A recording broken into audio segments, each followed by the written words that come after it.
Well, y'all, thank you very much for coming to this beautiful complex. I remember the days when ETV was over on Millwood Avenue, Chairman Cone. It's come a long way. ETV, I think, still has a reputation as being the finest educational television system in the United States.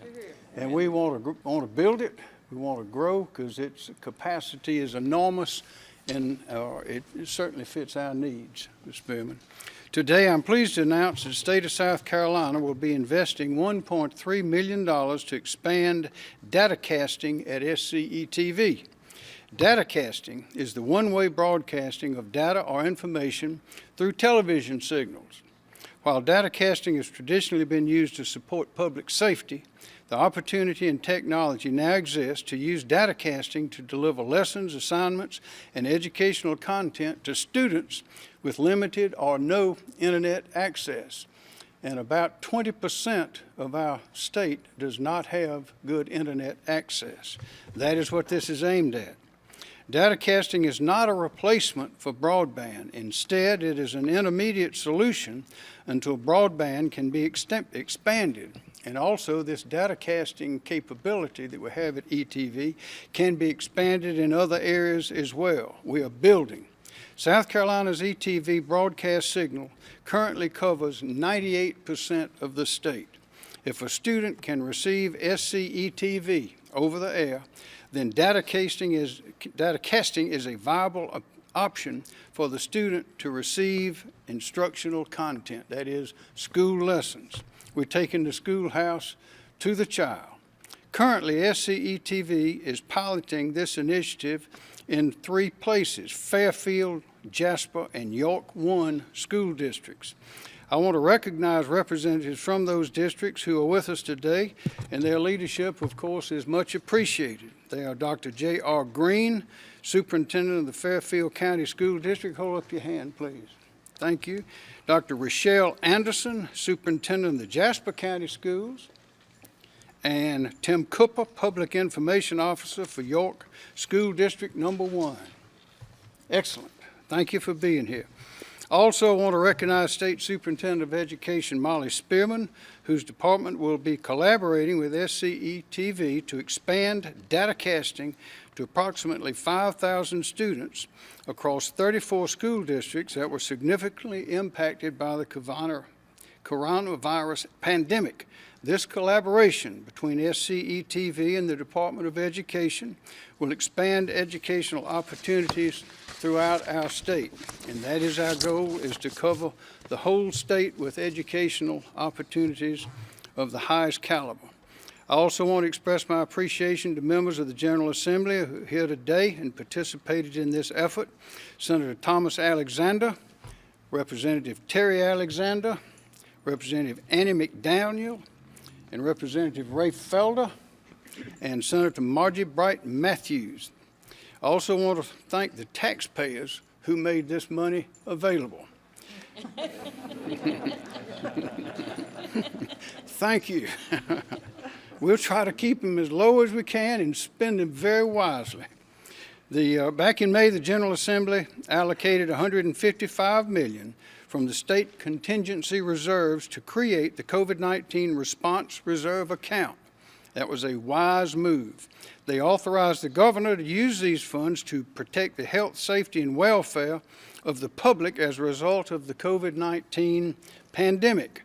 So again, we thank all for their involvement in seeing that this money is being put to this purpose. Finally, I want to thank the leadership of SCETV, without whose vision and leadership and innovation and capacity this project would not be possible. And I say again, this is the beginning. Mr. Anthony Paget, who is the President and CEO of SCETV. Anthony. Dr. Stephanie Frazier, Vice President of Education for SCETV. And Mr. Richard Cone, Chair of the South Carolina Educational TV Commission. And the other members include David Vipperman from the 5th Congressional District. We appreciate your service, sir, for many years, in attendance here today. Let me say that the South Carolina, our entire community, we need to continue to recognize the importance of children having access to these educational services. our economic strength has been recognized over the years as being dependent on education. At the mansion, we have some books on the Burns Foundation, James Burns. And just this morning, I happened to be reading some of his statements, and he said that our economic prosperity is directly based on our educational strength. So if we're going to be prosperous, healthy, and happy, that means we must educate these children. And we're going to do everything we can to see that every child in South Carolina gets a first-class education. Now, this is part of a broad plan. This is not something thought up overnight. We like to think things out and use the taxpayer money strategically and directly where it will produce the desired result. And the legislature in Act 142 of 2020 authorized the expenditure of $50 million in federal coronavirus relief funds by the Office of Regulatory Staff, known as ORS, to do two things. $20 million for the purchase of mobile hotspots for households with an annual income of 250% or less of the federal poverty guidelines, and that have an individual attending a public or private K-12 school or public or private college, university, or technical college. To date, the Office of Regulatory Staff has purchased over 100,000 mobile hotspots and monthly services for 87,822 students in public schools, 12,456 for students in public and private colleges, universities, and 102 students in private schools. That's where some of this money is going. Also, ORS is investing $30 million in broadband infrastructure. ORS has approved 81 applications submitted by 13 broadband service providers to expand broadband infrastructure. The Office of Regulatory Staff estimates that service could be provided to 27,994 homes and 771 businesses. So you see, these plans that we're making to get through this virus are in accordance with what we are attempting to do to educate the children of South Carolina. The suffering and economic damage that's been inflicted by the virus have been dramatic. We all know about it. We see it everywhere. Families, businesses, and livelihoods have been suffered.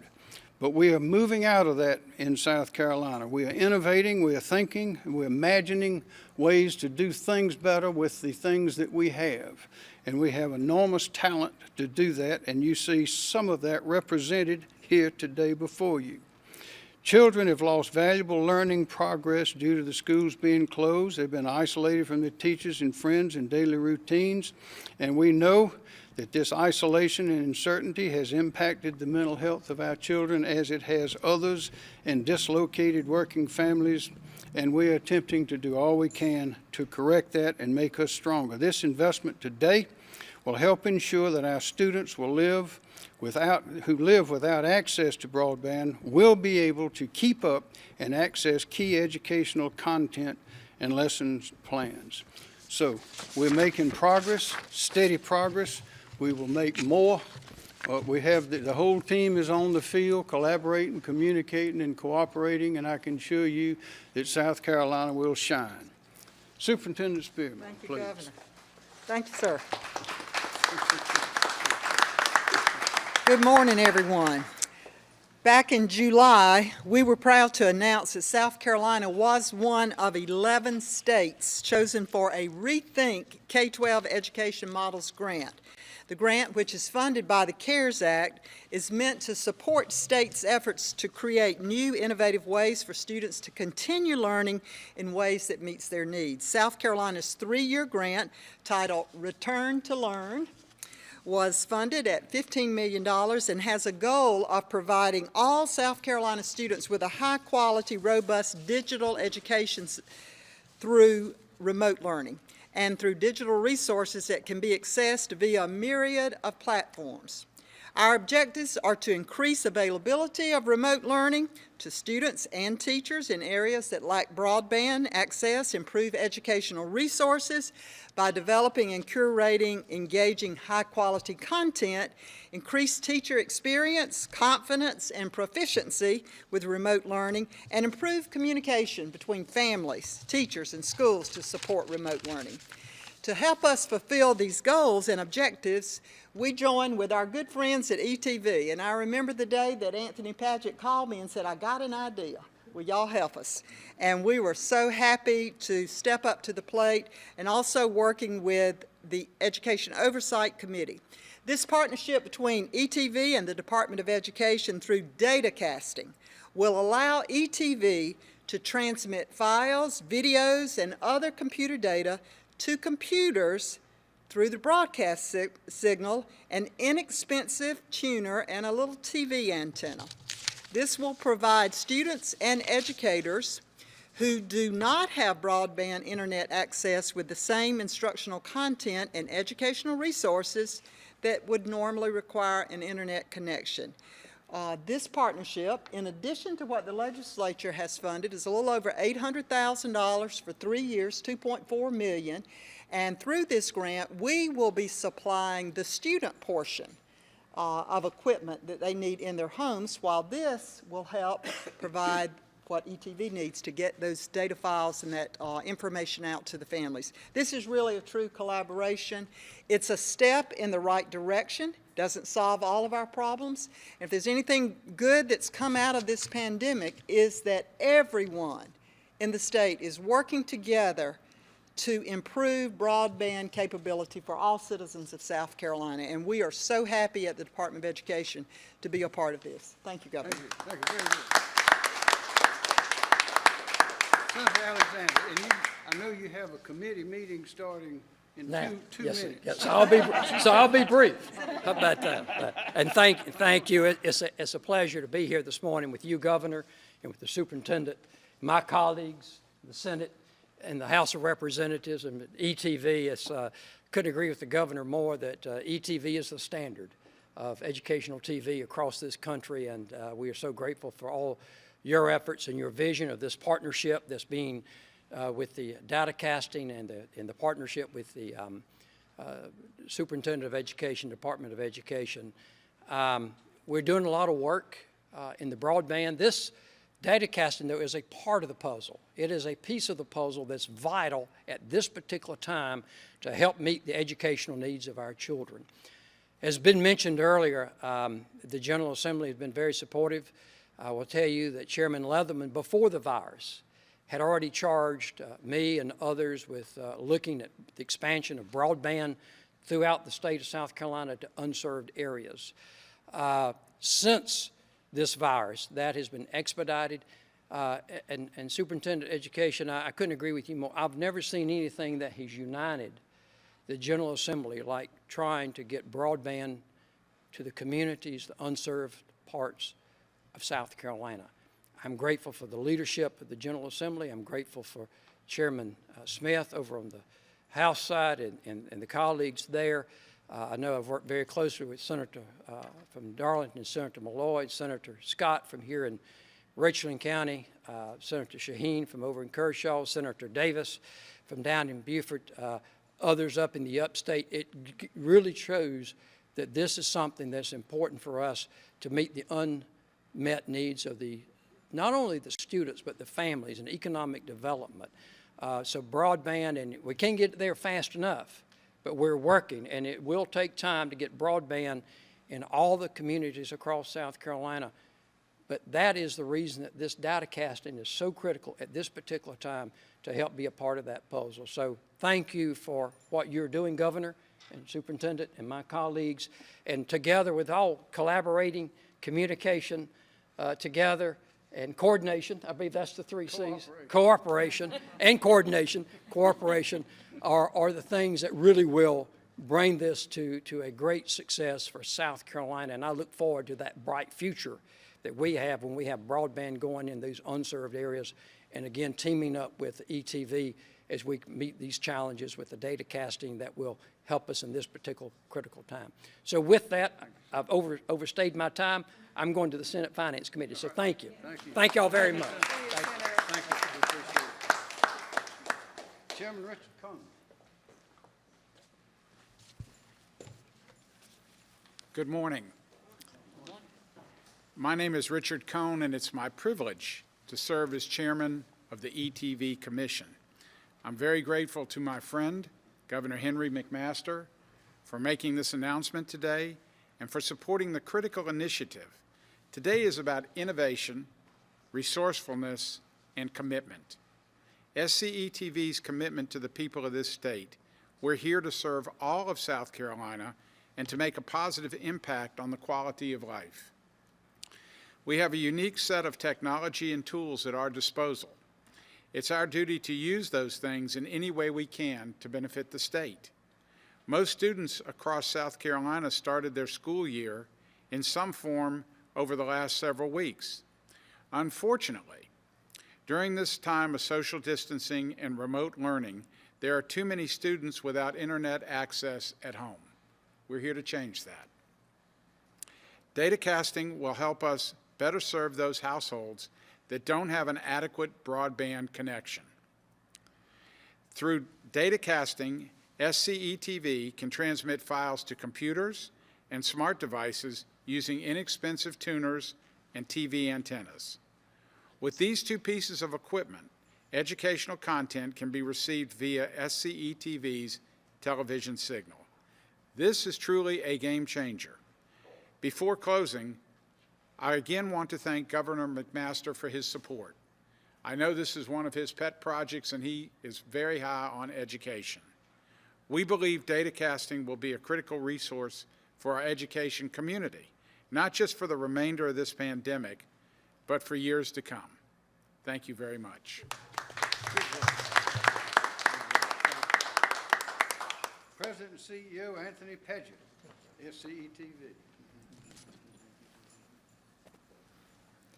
Good morning, everyone. My name is Anthony Paget, and I'm the President and CEO of South Carolina ETV and Public Radio. I'd like to start by thanking Governor McMaster for his vision and support, and for the support of the General Assembly and our partners in this project. As we all know, there are areas of this state that still lack adequate broadband. The Governor recognizes the importance of making sure that the individuals that reside in those areas still have access to educational content. To truly close South Carolina's broadband gap, it's going to take more than just one initiative. In fact, it will probably take several initiatives to meet the different needs that exist across our state. Datacasting offers an innovative solution to a unique challenge. How do we connect with students that don't have access to the internet?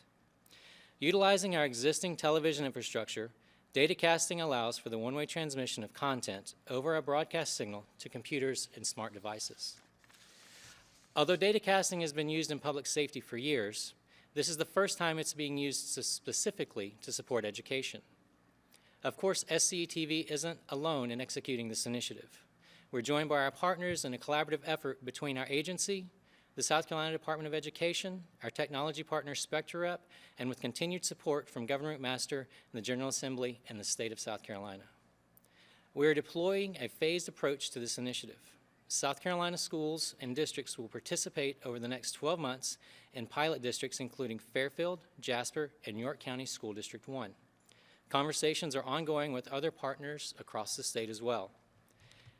It's probably an understatement to say that we're living through an extraordinary time right now. In times like these, we at South Carolina ETV believe it is our responsibility to be innovative and to attempt to provide any advantage that we can through the technology that we have available to us.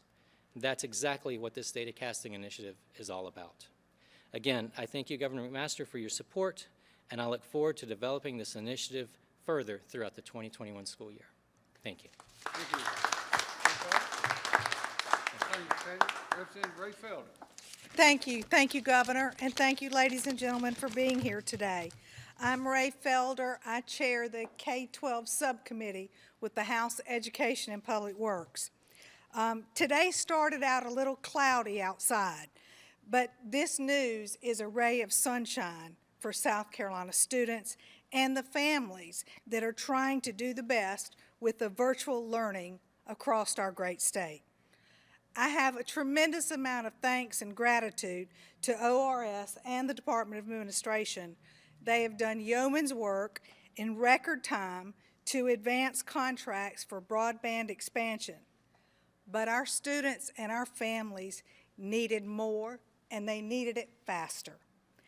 Thanks to this opportunity, that is going to happen.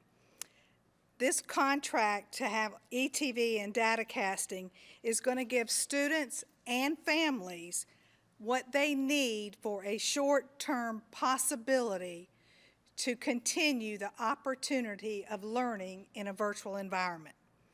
Speaker Lucas appointed the ad hoc committee of the House Education and Public Works Committee to look at educating our most precious resource, our children, amidst COVID-19. I chaired this committee, and along with me, Chair Lady Allison served on this committee, Representative Alexander, who is here with us today, Representative Brawley, and Representative Stringer. The day ETV came and shared with us the possibility of expanding datacasting to less technical people like me. They had to really break that down. But we got very excited. Many homes in South Carolina have access to a television and maybe an antenna or maybe cable that do not have access to broadband or internet. So we were very excited. We got excited for the families, the students that broadband is lacking.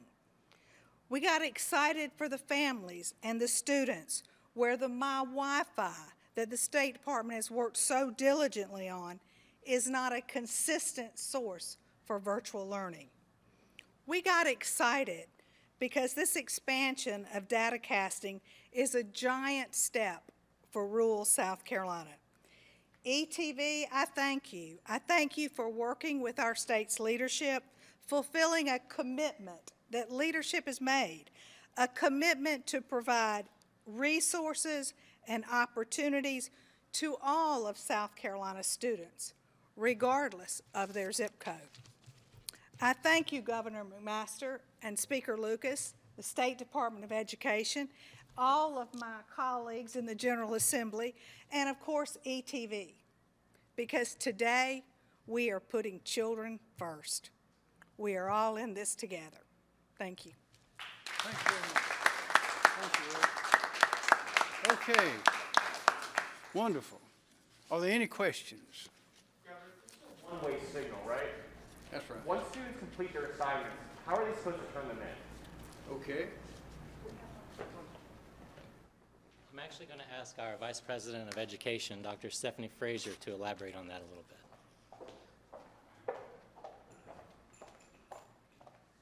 Good morning. I apologize. Can you repeat the question? It's a one-way signal. So once students get the information and they complete the assignment, how are they supposed to turn in that assignment? So we are working with our pilot districts to make sure that we have a model in place, and the models are really going to vary depending on the needs of the student. We've talked about a number of different scenarios, one being something as simple as establishing a conference call so that the teacher says, you have received this information, here's my Google voice number, or here's a line. We're going to speak at this particular time during this particular day about the items that you have received. We also have talked about taking advantage of the mobile hotspots that are in place around the state. So instead of a student having to go to the hotspot to get the information, to complete the information and then upload it, with data casting they will already have it, so they can go to those hotspots and upload it at that time. And then if you're looking at A/B schedules, a student may be able to have a shorter amount of time so they can get the data casting when they return to school to pick up information. They can share the assignments back that way. So it is one way, but certainly we are trying to get the information to them, and we will have a number of different options for them to return it. Do we know how many students lack sufficient internet to actually complete their assignments despite the Wi-Fi hotspots? Thank you. Stay close. Make sure I answer this correctly. We know that we've distributed a little over 80,000 Wi-Fis already to students. And we know that those are the students who qualified for the 250% below poverty. I think I've heard about 5,000 students in the 3 districts that have already been identified as those that the Wi-Fi may not be working really well out at their home, and so they would be likely to use the datacasting. We also know that as students have registered, there are some families who can't afford Wi-Fi or who may not have Wi-Fi who were not on that initial qualification list of 250% below poverty. So we're asking school districts right now to collect that information and to let us know. With the flexibility that the legislature, it appears that they're going to give us through the Senate Finance Committee yesterday on our CARES Act funding that we can reimburse. Looks like there's some possibilities there that we will be able, at least through December 31st, to assist in buying more if necessary. Why those 3 districts for the pilot?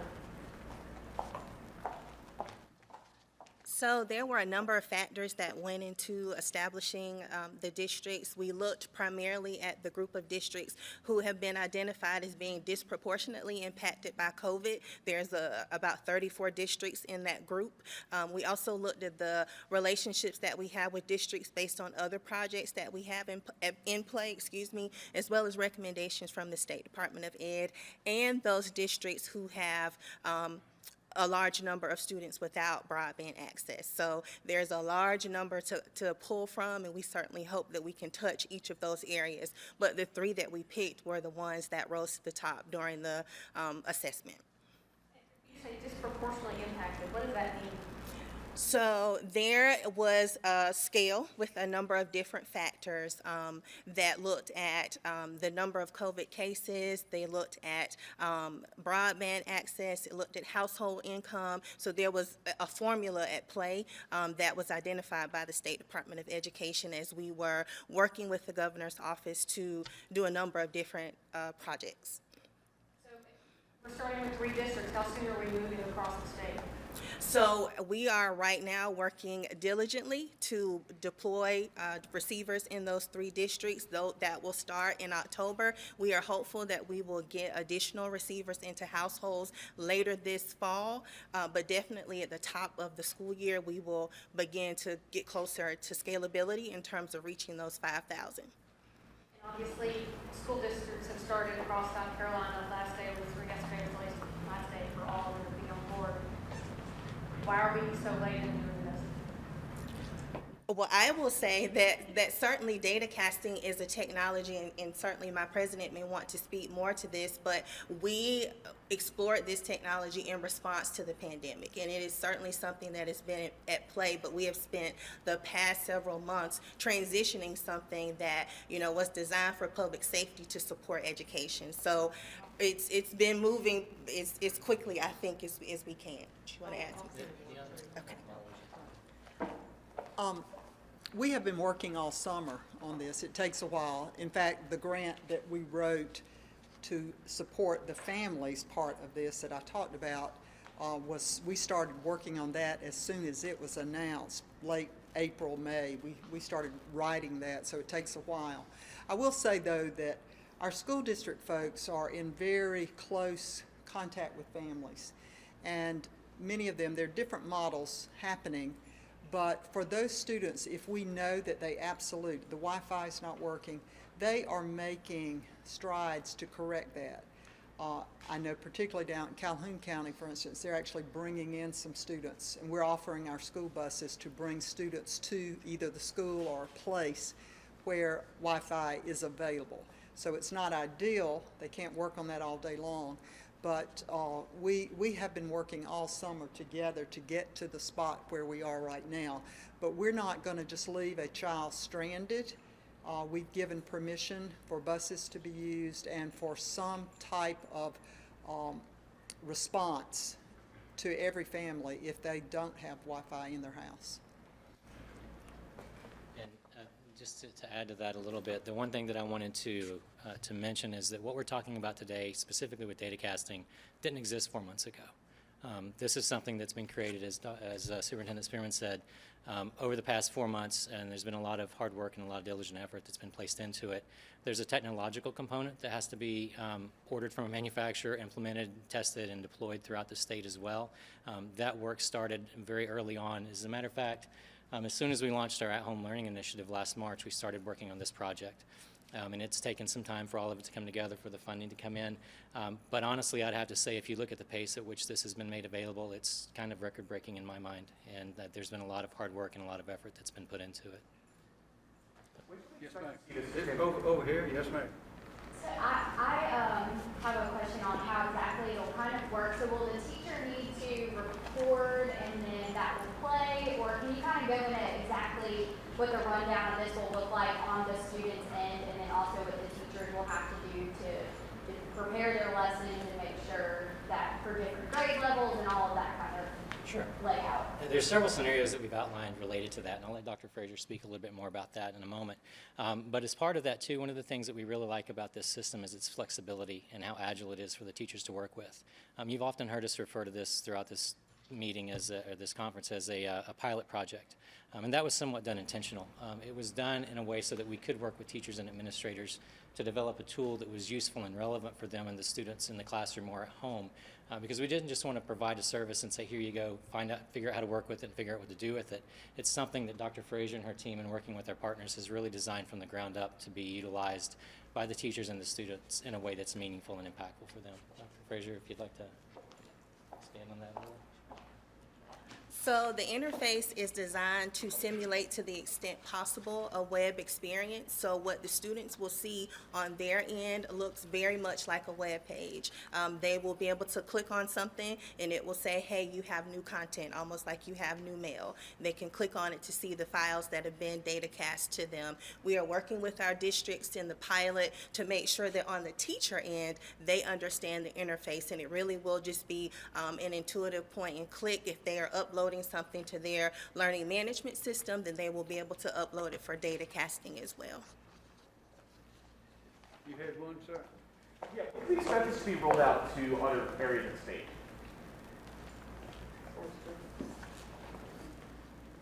We're working on a plan for that. Talking with Superintendent Spearman and her team, trying to identify the areas that are most needed.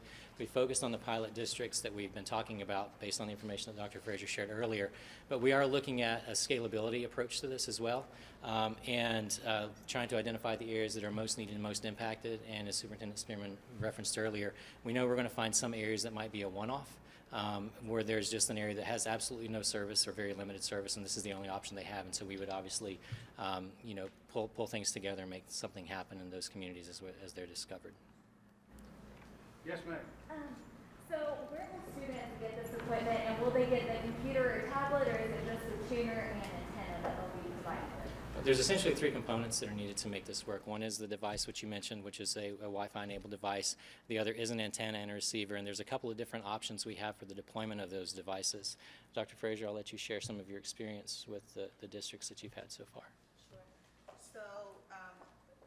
To answer your last question, there is some funding allocated to support devices for those districts where students may not be one-to-one. So there is funding set aside for that. In terms of the equipment, we are working with the pilot districts to make sure that in a way they would manage the MiFi program or the Chromebook program, that we would have some sort of coordinated pickup for students. If we need to take them, particularly during this pilot, to students' homes, we have committed ourselves and our resources to making that happen, knowing that there will be a more coordinated effort as things begin to scale. All right. Last question. Okay, if you could clarify where the money is coming from, I've heard several sources. Is it coming from the? I think I can answer that well. There are actually two different sources. One, CARES Act funding from that the General Assembly has purposed for this, from the large amount that came through the governor's office and the General Assembly is appropriating. The other amount is through the $15 million grant that the Department of Education receives, the Rethink Learning grant. And as I mentioned, that grant will support the purchase of the equipment that the students need in their home. The other parts of that grant are a repository, a learning repository that can be used by datacasting, the teachers involved with that, but for all teachers in South Carolina, a place where they can now go to receive materials, resources. We've been wanting this for a long, long time, and finally able to purchase that through, because it's so needed for the COVID impact, through this grant that we've received. 1.3 million from the General Assembly, and 2.4 million from the grant that we received over a 3-year period. Okay. Y'all, thank you very much for coming. Doctor, we sure appreciate you being here today. And we'll be announcing more progress at a later date. Thank you very much. Thank you.